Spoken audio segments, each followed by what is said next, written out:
Hi, good morning po. My name is Marjorie Galia and dati po akong OFW sa Kuwait. Ayan, nasyaran po ako ng ganitong opportunity through online. Ayan, hindi ko po kilala yung nakapag-share sa akin ng ganito. Pero dahil sa hirap buhay abroad, naniwala ako kahit nagdududa ako that time.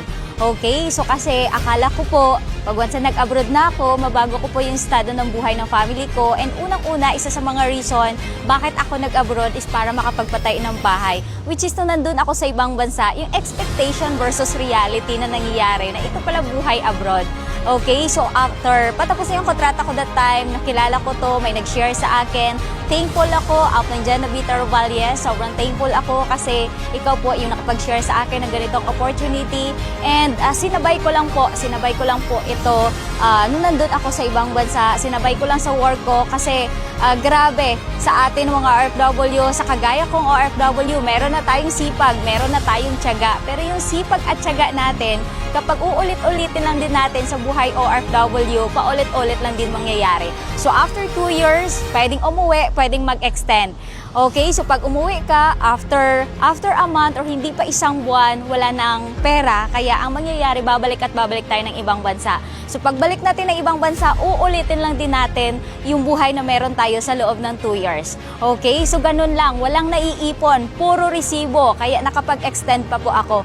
2 years and 6 months ako sa ibang bansa, wala talaga. Subutin na lang na-involved ako sa ganitong opportunity. So pag uwi ko dito, tinrabaho ko to, yung sipag at tiyaga ko sa pagiging OFW, dinagdagan ko po ng right opportunity. Ito na po yung Tao Elevate. So imagine niyo po, sa una mahirap. Lahat naman ng bagay mahirap talaga sa umpisa. Pero as long as na willing ka, lahat kaya nating matutunan. Okay, so going 4 years po yung Tao Elevate, and good news po kasi sa loob ng 3 years lang, grabe, nagkaroon pa ako ng sports car. And actually, hindi ko po ito first car. First car ko po, Toyota Wego. And pangalawang car ko po itong sports car. And grabe, dati akong OFW, pumunta ng ibang bansa para magtrabaho. Dahil sa ganitong opportunity dito sa Tao Elevate, nakapunta po ako ng Japan, nakapunta ng Taiwan, ng Singapore, ng Malaysia. And pumunta po doon para magbakasyon, hindi po para magtrabaho. And ang mas malupit pa doon, isa sa mga reason bakit ako nag-abroad, para makapagpatayo ng bahay para sa family ko, which is walang nangyari. And good news, dahil sa ganitong opportunity, napatayan ko din po ng bahay yung family ko sa province. And kumikita na din po talaga ng 6 figures per month. Ayan. So, yun lang po sa lahat po na makapanood ng video na to.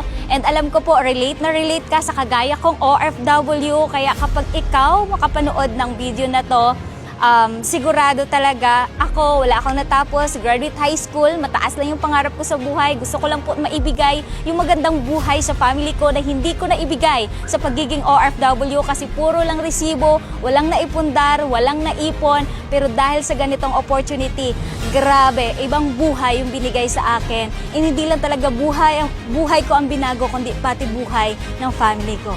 Okay, so yun lang po. Thank you so much.